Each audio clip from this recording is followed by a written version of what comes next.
Hello and welcome to another episode of the Amenorrhea Fertility Diaries. In this channel I will be speaking about health, about nutrition, about fertility and about the menstrual cycle. More specifically, we'll be speaking about the lack of the menstrual cycle due to a condition called hypothalamic amenorrhea. Hypothalamic amenorrhea is when a normally menstruating woman loses her menstrual cycle for more than 3 months or more than 6 months, depends a little bit, and it's due to reasons of stress, over exercising and under eating. And this is diagnosed by exclusion, so you need to make sure that you don't have any other condition that is causing the lack of the menstrual cycle, most commonly being, for example, hypothyroidism, unusual levels of prolactin, maybe a pregnancy, perhaps even it could be related to some ovarian failure and many other situations. So you need to rule out with your doctor that you don't have any of these, and then they will diagnose you probably with hypothalamic amenorrhea. I personally suffered from hypothalamic amenorrhea, and I was able to recover naturally by making some changes in my eating habits, in my exercising habits, but also, most importantly, I made a lot of changes in the way I thought and in the mindset that I used to have towards work, towards life, towards food as well, but just towards life in general also. So in my previous videos, I've explained with detail what I did, what the nutritional changes were, what my story was. I've given you some specific foods that could help you boost your hormonal system. So please feel free to go and watch my previous videos. But on this video, I want to focus on the psychological aspect of HA recovery. HA is the short of hypothalamic amenorrhea, which I will be using right now from now on because it's a very long name otherwise. So for HA recovery, I had to really switch my mindset. And that's why I'm going to go a little bit deeper in these aspects, in the psychological aspects, and all of that to give you all the tips from my own experience in order to help all the women out there suffering from this condition, which apparently we're seeing more and more. And this is everything to do, of course, with our rushing society, stressy society, and all of that. So one point that I want to make is that a lot of times we distinguish between stress or over-exercising and under-eating as being the causes, different causes for hypothalamic amenorrhea. But in my case, for example, they were all quite linked together. So as I've said in many of my previous videos, I've done a lot of research on this, and most experts have stated that it's quite difficult to get amenorrhea or get your cycle to stop just from a psychological situation that is really stressing you out. So normally this is not enough to just have your body shut down the whole fertility function, which would be logic, because then in war times no female would ever get pregnant, for example. And yeah, in a way it makes sense. It always has to do, or almost always has to do, with some energy imbalance. So maybe the stressful situation that you're living through is making you eat less even though you don't notice it, or it's making you rush more and not prioritize your rest, for example. So it's generally the effects of the situation directly on your food intake, your sleep, and your exercising that will be the final cause of your hypothalamus not sending the signal to the ovaries to ovulate, because your body doesn't feel safe in that moment to create and carry a new life. As I was saying, when I was in deep hypothalamic amenorrhea and I was, completely in the mist, and I was doing some changes to recover, but my period wasn't coming, I spent the longest time just wondering, why did I lose my menstrual cycle? What was the reason for it? Because I thought if I had identified the reason, I would be able to address it. Also, secretly, I was really skeptical about the fact that I would have to eat more, and I was still really in this diet mentality and thinking that, for example, eating carbohydrates and not fasting as I was doing wouldn't be healthy. My idea of health was still really that you had to push very strong be ultra clean in your diet, which in my head was low carb, keto-ish eating. And now more and more I realize that, at least for my body, as a female, I need those carbs to be able to ovulate. You like it or you don't, it's just the way it is. So a more balanced approach would be my new idea of health.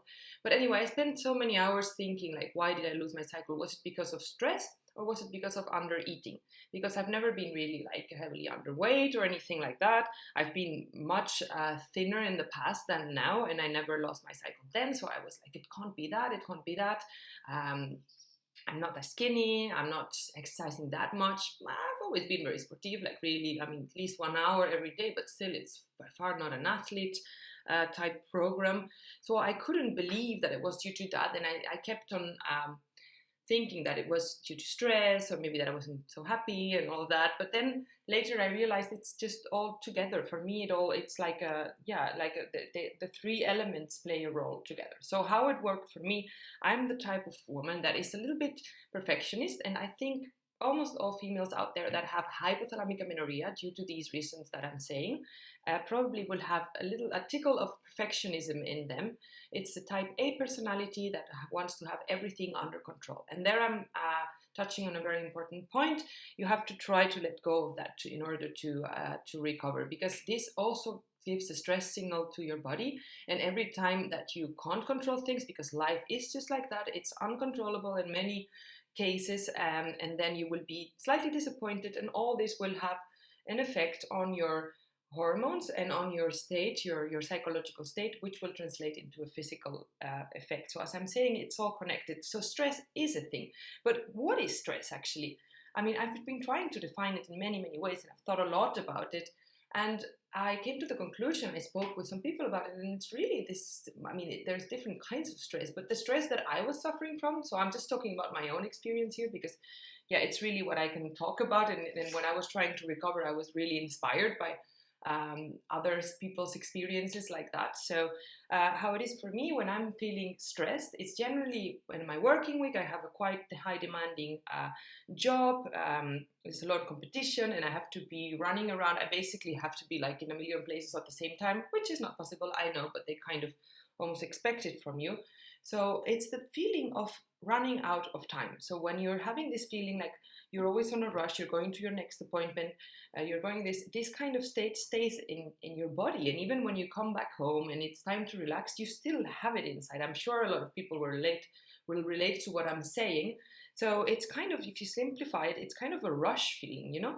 They speak about the rushing syndrome in this society. So if you just make very consciously the step of every time that you feel it, you try to think like, wait, just very rationally, I have 10 minutes to get there. It's enough time. By the way, just leave on time. That's a very big tip also that I give you. Don't go too late, because then you will be stressed and your body will feel this, and this will affect your recovery. So take your time for things. Take your time. And if you're late, that sucks. I know, I hate to be late. But then you just apologize, you say it, and then you take your time to get there. Don't be rushing yourself all the time. It's super important. It made a huge difference for me. I try to apply that as much as I can. So as I was saying, I think the type of personality that will get HA, even if it's due to eating disorder or whatever situation, over exercising, it's probably the type of woman that is very perfectionist. She wants to control everything. Even like a high athlete will also have all this, because otherwise they won't get that far. But also just a normal woman as me, who has that tickle of perfectionism, that's something you will have to work on, because that will create more stress in you. Probably you're not really letting that stress go, releasing that stress. You're probably one of these super women that wants to be always beautiful, thin, no, because we always think thin is beautiful, which I'm also working on, destroying this idea. You want to be the perfect mom, you want to be the perfect partner, you want to be the perfect friend or whatever, you want to be perfect at work, your house has to be super clean and nice, and your clothes have to look nice, and you take everything very personal, all the little attacks from people that are not really attacks, but you're just perceiving them like that. So I'm sure that, I mean, a big percentage of female out there suffering from this condition will relate to what I'm saying. So all of this is really important also, that you work on it, so that you become bulletproof to anything that can happen outside, and still keep that safe, basic, grounded feeling with yourself as much as possible. as I always say, it is always a work in progress. I am still working on it. I told you very honestly in my last video that I lost my period again. Now I've managed to get it back, so it's there, but it's kind of irregular. So I'm trying to work on it, on getting very nice and regular periods, menstruation. Sorry. So it's always a work in progress, a personality thing as well. But it's things that you have to address. And remember, hypothalamic amenorrhea, it's always a reversible condition. There's no problem with your ovaries, it's in your head. Your head is not sending the signal. Your hypothalamus is not sending the signal. So you, when your hypothalamus feels good and safe, you have to stroke it, you have to take care of it and love it as much as possible, giving it the warmth, the food, and the right mindset that it needs for your body to be able to ovulate. So I try to give you a big encouragement here by saying that, because it is a reversible condition. And also something that stuck with me from one of the podcasts that I was listening to, specifically the All In podcast, which is fantastic. It's one that you should listen to. It's from the pioneers themselves who wrote the book No Period Now What, which I'm going to link down below in the notes again, which is kind of a Bible to regain your cycle. I've spoken about this before. But there they said it's not a question of it's not a question of if it will come back, your period, it's a question of when. So you need a lot of patience also, but if you listen to your body, your hunger cues, you work on your stress, you sleep, you exercise less, maybe stop it all, then it will come back definitely. To close on this point, now that I was mentioning the book No Period Now What, now that I have it here, I would like to show you. It's this one, and I really recommend you to read it. As I said in my previous episode, it's really directed for people. It's a thick book, with a lot of examples and everything. I haven't read all of it, but most of the chapters that related to me I have. The thing is, my situation was a little bit different. I lost my period and I wasn't really underweight. And they say, the first sentence says that you don't need to be skinny to lose your period. So I'm not saying it covers it all, but I felt that the message was really a bit too much for me almost, because they were saying, they're recommending that you ate that many calories and all that, and always like encouraging you to eat more of the things that I don't really want to eat, like pizza, ice cream and all that. And I understand the message. It's really directed to, the grand majority of the females losing their cycles who might be really underweight, because it's very common that it happens in anorexic people, in the fitness world, in the high athletes, and also in the modeling industry, for example. So I think for these people that are really, really, that need to eat so many calories to get to their healthy weight, of course it's more like an eating disorder help guide in that way. But for me, I read about the chapters that speak about hormones to really understand what happens in your body. Also, I read a bit about the fertility chapters and all the treatments that you can follow and if they work or not work. And I've taken out what I could use for myself, which is what you always have to do, because as I said, you need to become your own, not your own doctor, but almost, you have to be very curious about all this, because as we spoke in my previous videos, hypothalamic amenorrhea is a very, it's not a new thing, but a lot of the just general healthcare practitioners and gynecologists and even endocrines won't even know what it is. So now that we're talking about this, I want to tell you a little anecdote. I went to the endocrine just 2 weeks ago because I had to check for the last time that I wasn't suffering of any hypothyroidism. We already had excluded this condition way before, but my gynecologist wanted to make a second test, a little bit deeper, a little bit more thorough, and make sure that that wasn't the cause. Of course, your levels of T3, T4 might be a little bit low, but that is also because of the lack of estrogen that you're having, because you're not ovulating. So I went there. They said, no, that's not your case. But it was very funny because this endocrine, he looked at me when I told him that I had a hypothalamic amenorrhea. So my gynecologist knew what it was, and he said yes, and he's like more open-minded. He reads a lot. Also, he relates everything to nutrition and all that. So he's really great, but he's like one in a million. But the endocrine, a more old-school doctor, I guess, no offense meant, but he looked at me. The first thing he did, he checked me. He looked at my arms. he looked a little bit like here, and he looked at me again, and he said, no, it's impossible, you have hypothalamic amenorrhea, because you're not on a lower BMI, or a BMI low enough to have that. And it was a strange moment. I spoke with him. I encourage you to speak with your doctors also, because in the beginning I would be like, yeah, whatever, and just go home. But first, the two things that I want to get out of this situation that happened. The first day actually I didn't speak with him. I went home and I started to rethink everything again. So all the progress that I had done, and I had finally convinced myself that I had to eat a balanced diet. It had worked for me, it had given me my period back, that I had to exercise less, eat more, and all of that. And suddenly I started to doubt about everything. And I thought, oh, damn, but this guy, he told me I can't have lost my period because I'm not skinny enough. So all this susceptible mind came back, and I started to think, oh no, and I'm getting fat, and it's not working, and it's maybe completely the opposite thing that I should do, and maybe I have PCOS, which is what a lot of females are wrongly diagnosed with sometimes, because actually what they have is HA.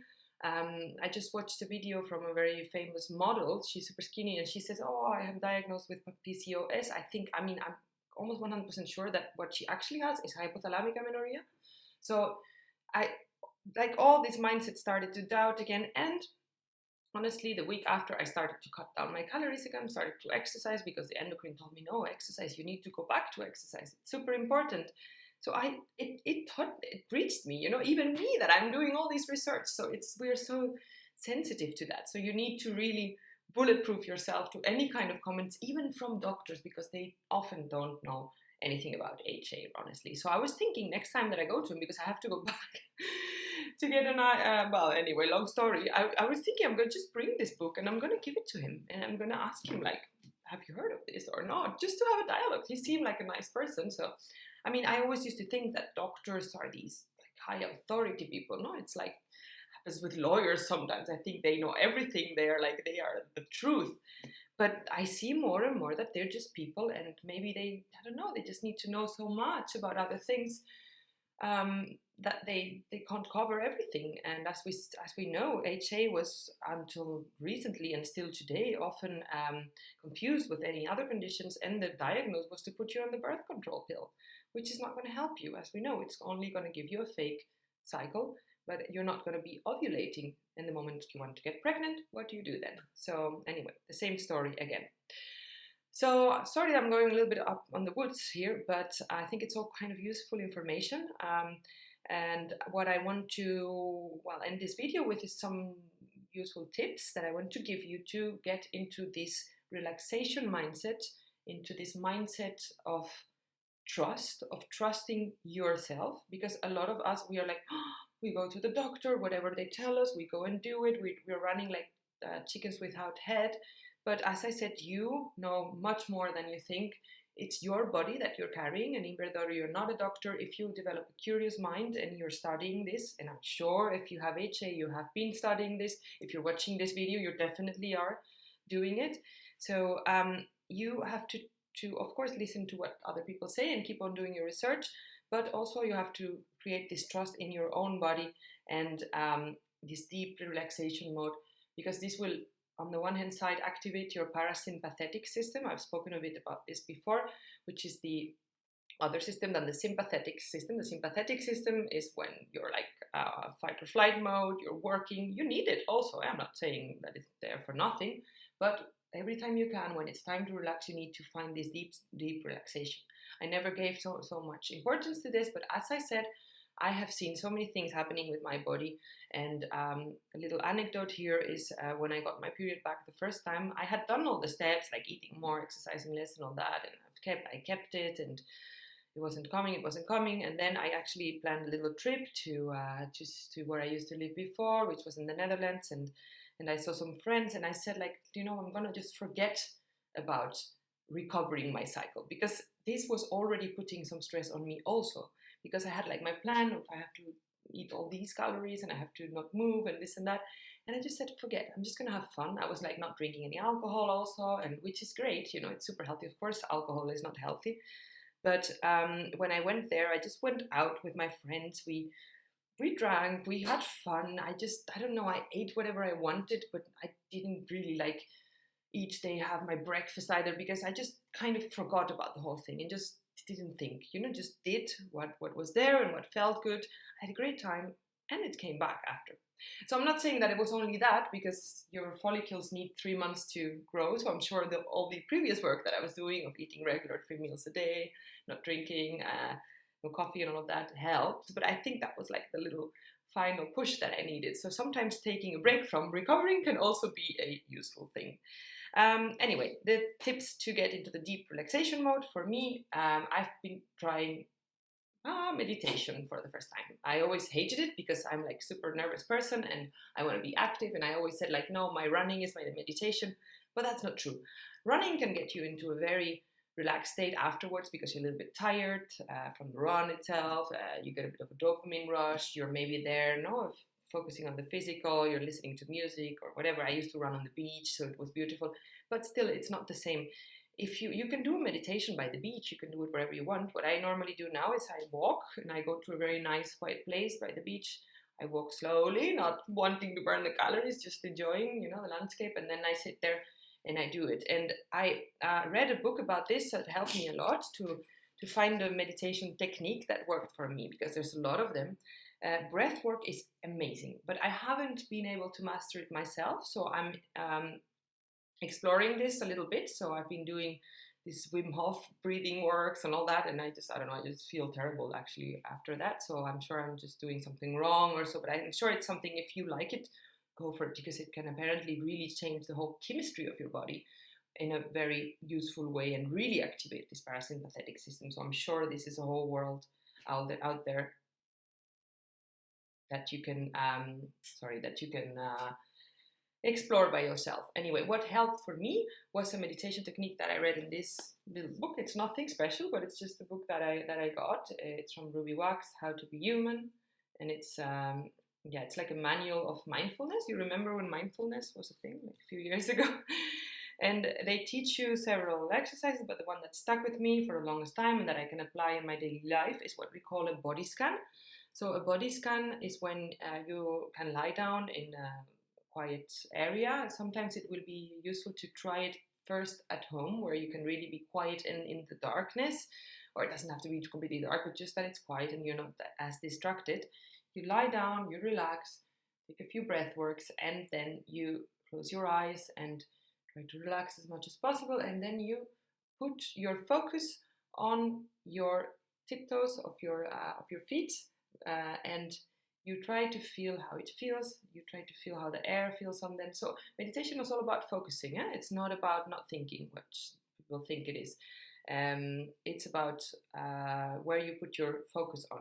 And that's why it's really helping your brain to be more flexible afterwards and to focus better. And in the society of today, we have a big problem, which is the multitasking problem. We are all like doing a million things at the same time.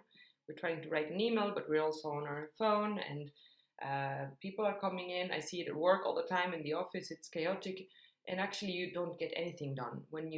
A human brain works the best when you focus, and that works for everything. If you focus and breathe, you can do everything. That's something that my trainer told me before, which I'm not doing anymore, but it stuck with me. So you focus on your toes, and you just focus on how the skin feels, all the sensations around it. You can feel also how it feels to lie down. Anyway, there's a lot of things you can go, and they go deep in it in the book, but basically you just start going up. You go up to your feet, to your heels, then you go up towards your legs. You feel your leg, all of this in a very relaxed way. If you feel that your mind is drifting somewhere else, then you don't have to be angry with yourself. You just bring it back gently here, because your mind is like a monkey mind. This is something that the Eastern philosophy says, the Buddhism says, the monkey mind is because it's like a little monkey that wants to think about all these things, but you just bring it back towards your feet. Then you go up to your legs, your thigh, your calves, your knees, your thighs, just very, very slowly there. Then your hips area, then you come to your stomach. For me, my stomach was always a quite sensitive place. They call it the second brain, and for long periods of time when I was feeling not so well emotionally, I would have like digestion problems. So there I always would think like, start thinking about everything else. But you just try to, without any judgment, without attaching any stories to it, just try to focus on how each part of your body is feeling And try to, when you start thinking, oh yeah, this is because I feel a bit bloated because I ate this, try to shush it and just focus on the feeling. Don't put any meaning or any judgment on it, or just, yeah, try to keep it just on the feeling, and then you go up your chest, your arms, your fingers, your neck, and then you go up to your head, your face. In your head, you can stay a little bit longer, no, because there are a lot of things happen. And I don't know, generally it takes me like 10 minutes or something, or I'm not, obviously not counting the time. If you can do it, the longer you can do it, the better. And after that, it sounds like a stupid exercise, I know, for someone busy and with calls to do, things to do. You will think like, why would I do that? Well, I really, really, really invite you to do that just once a day. And after that, you will be in a very calm state. So it's nothing esoteric here. It's just all physical. It's all science. You will be calm. You will be very connected with your body, literally. No, maybe you will even realize like, oh gosh, I have a little bit of an injury here, or maybe a pain there that I was ignoring, because that's what we do. We ignore our pains and then they become chronic. And in this moment, when I have a question to ask myself, and again, it's nothing esoteric here, I know that in this moment I am the most connected, the most relaxed that I can be, and the most pure answer will come out. So sometimes if I have a question of myself, like, I don't know, for example, what does my body need right now to be nourished? You know, when you get home, you're a bit like this, and you want to go for a glass of wine and a piece of chocolate, which you can also do, but it's obviously like emotional eating, or you just, I don't know, you want to do whatever. Maybe you have a question about your relationship, your job, but you're just not getting focused. After this exercise, ask this question to yourself, and probably you will get a very true answer, and you will know that it's a true answer because it came to you like that, because you're in connection with your inner self. So get connected with your inner self and ask yourself, what does your body need right now? Ask yourself, what does your body need in order to recover from HA? I'm sure you will be not far from the answer. Really, it's amazing. And then you don't need to always be ruminating, thinking, asking other people, being unsure, because this ruminating, this always thinking in circles, creates a stress in ourselves. And we do it so much, especially the type A personality who wants to be perfect. The problem with wanting to be perfect always is that you keep asking, keep looking. You're never like knowing, that you have it all here. So that is a super good tip that I give you. Also, it will help you to relax more and more in the middle of the day, because I used to really suffer from anxiety. I didn't even know it. I didn't even know what anxiety was, but now I realize that I had it. So like last time I was going to a meeting, and there was traffic, and I was in my car, and before I would have been like, it was the end of the world, that I'm going to get late because there's an accident on the road, whatever. But this time I was feeling that this cascade of thoughts was going to start. And actually I felt like, gosh, no, I'm just gonna, you know what I do? I try to think about this body scan. I feel my chair, I feel I'm sitting in the car, some sunshine came on my face, and I felt nice, and I felt like I could really keep it in distance. I thought, I'm here, I'm alive, I have 2 arms, 2 legs. What can happen? Yeah, I will be late, but I can't do anything about it anyway. So whatever, you have to have a little bit of this almost I don't care mentality sometimes in life, because type A personalities who always want to be perfect take everything very personally, and you can't do that. You can't be responsible for everything that happens in the world and carrying the weight of the world on you. And females who have HA, so often you will, I'm sure you will relate with this. So that's one exercise. Second exercise that I'm doing that is like a whole new world that has opened for me, which I would never have thought of that would be so useful, is yoga. I'm doing yoga in such a nice place. I also found like a very nice group, a super teacher. Like she said, I don't know, anything she says, it just feels like super healing. But in general, yoga is very interesting, because it, especially to get into this relaxation mode while you're actually working quite hard as well. Depends a little bit on which kind of yoga, but they all have in common that they use your breath, again, breath work, which is amazing. So they use your breath, and it kind of to create the movements. And it's not like going running or something like that, which really elevates your cortisol levels. It's more focused movement like we do, which could also be like Pilates or even like very focused strength training. But the nice thing of yoga is that it's really designed to work with your body. And in a way, it's quite complicated. So it demands all your attention to be on your body. And it also focuses a little bit on how you can ground yourself, use your balance in different ways to create the postures. And each posture is created so that your breath can flow through your whole body. And it just has a very calming effect on you, and for me, so this other exercise that I gave you, the body scan, actually gave me the relaxation and the trust feeling. But yoga yoga really brings me in touch with my emotions, which is a funny thing, because I was like, when I was younger, I used to be quite sensitive and I used to cry a lot, and then suddenly it all stopped. And these years when I was in HA, I was thinking about it, and I've been reading also that it's a thing, it's because your hormones are so low and you're on this like go mentality, and you're like wanting to be this perfect person, etc. And not really listening to the things that your body is trying to tell you and the things that life is trying to tell you. You just go, gym, train, work, not sleep and all that. And then you get out of touch with your emotions. And I hadn't cried for like a year, which is very strange for me. I remember, I think I was quite indifferent to things, but there was also some kind of general stress and feeling that I wasn't normal, So last time when I went to yoga, it sounds a bit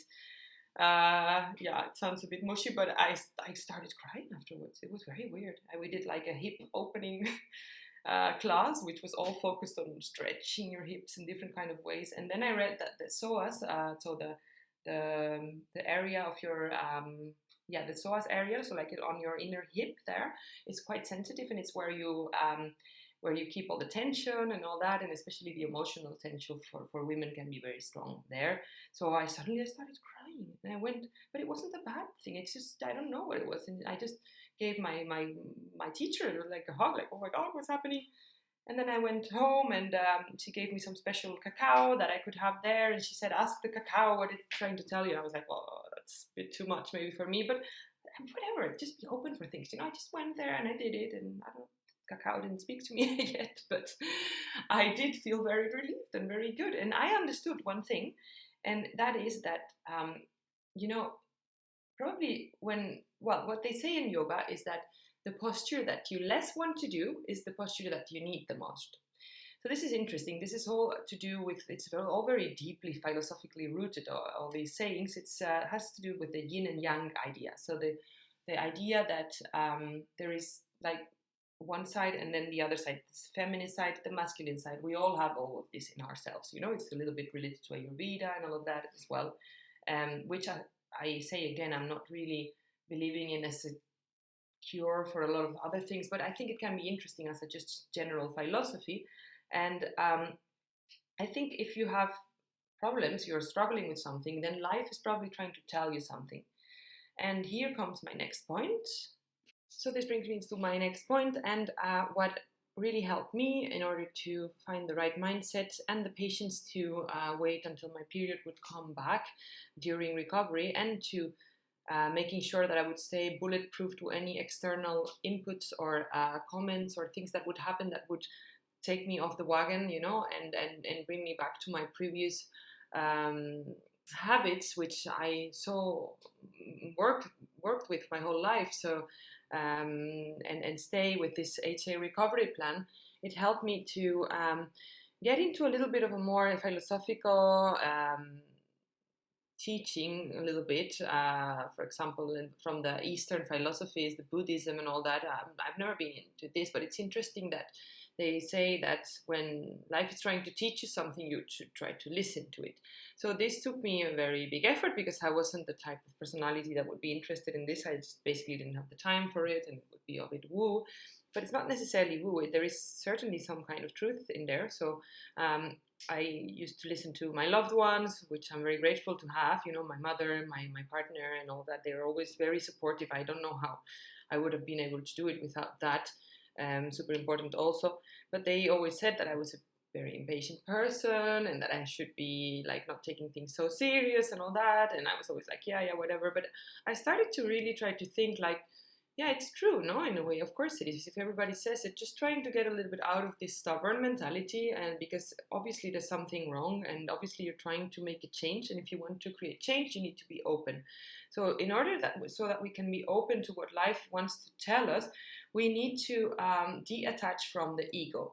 And what is the ego? Well, there's a lot of books about it. The one that I just showed you from Ruby Wax talks about it a lot. Every kind of mindfulness practice will talk about it, and they distinguish a little bit with between the ego and the self, or the ego and the living in the now and being open. What is the ego? Well, it's kind of all this identification that we make of ourselves. It's our own narrative that we tell about ourselves. It's our own vision that we have about ourselves, the way that we think we are, the way that we present ourselves, and the way that we perceive ourselves in the world.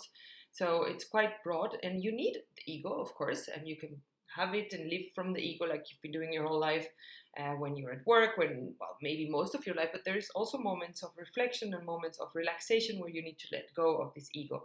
And in today's society, this is like not taught at all. I think they should teach this at school, really, because it is the key to a more deep and durable way of happiness, to achieve it, to understand this also. So you need to try to let go of the ego as much as you can by using these relaxation techniques that I've been telling you, but also by not identifying yourself with the person you thought you used to be, and just let it all on the side and try to be open for what life tries to tell you. A book that helped me a lot with this, it's a little bit more deep, philosophical, I don't know, maybe a bit esoteric, but it isn't really, it's all scientific. It's this one, The Power of Now by Eckhart Tolle. I think he's Danish or German writer. Anyway, I wrote in English, and it's really useful for that. It's like a big bestseller, and one of the most famous self-help books, A Spiritual Guide to Enlightenment. Anyway, I don't want to necessarily be enlightened, but it did help me understand that a lot of our suffering and a lot of our ruminating, it's all in the head. We all create because we identify ourselves with this ego, which we need to keep trying to put up and to keep there. And it's so refreshing and so relaxing when you learn that there's a much bigger world out there that has nothing to do with it, And it's also all about quieting the mind and letting the other things happen. When it's very busy and noisy in here, you can't hear what is happening outside. So it's a nice metaphor to understand and to try to be curious about what life is trying to tell you. So this is also good to put you in a more patient position, because it can be very frustrating when you're trying to recover your cycle for a type A personality like we are, and the common female with HA will be. And these people, we want to achieve everything, rapidly, quickly. We're used to get to hitting our goals and everything. And then when you're not getting your period back, it's like super frustrating. And this frustration and this not knowing and this going again to the doctor and doubting about yourself is what's going to keep you in this quasi-recovery state for very long. But if you try to just embrace the unknown, which is scary, but it's beautiful also, you will become a very deep, open person, much more than you are now, and you are not going to regret it. And this will keep your mindset where it should be in order so that you can keep the steps and the habits that you know that you have to do to recover. So I don't know, maybe I hope that was clear. It was maybe a bit complicated, but I think a lot of people will relate to what I say, and I think we can all give it our own touch or our own explanation, or maybe some things resonate more with you than others, but it comes all down to the same idea. You just have to be open for the unknown, embrace it, and let go of that controlling type, because you can't control things in life. Acceptance is such a big part of it also, and this will lead you to true happiness. I mean, what is true happiness? I always think you feel it in yourself, it's like health. What is health? You feel it in yourself. But my new understanding of health is very different from my old understanding of health. And it's a much more balanced thing. It's less black and white. It's 50 shades of gray, as I say. And happiness is a more calm thing. Happiness is, I'm happy when I'm in the car rushing to a meeting, but I realize that I don't need to stress about it, and that I'm here, and that I can feel my breath, my chair, and that my ego and everything in life that we make ourselves so I mean that we complicate so much is actually nothing, but that there is a beautiful universe out there where we all belong, and that makes me happy, for example, now, more than, I don't know, the endorphins of making a 10-kilometer run or something. So experiment. You're going through a huge change. Embrace it. It's beautiful. Like the Hinduists say, look at the tiger in its eyes, and if it's going to eat you, then just embrace it. Anyway, it was a bit of a weird analogy, but it's all about being open, embracing the unknown, and being open for new things. And I'm sure that you understand what I'm saying. I'm very happy to hear your comments, as I said, always. And just subscribe to my channel if you don't want to miss out on next videos. And until next time, my friends, be healthy and be happy.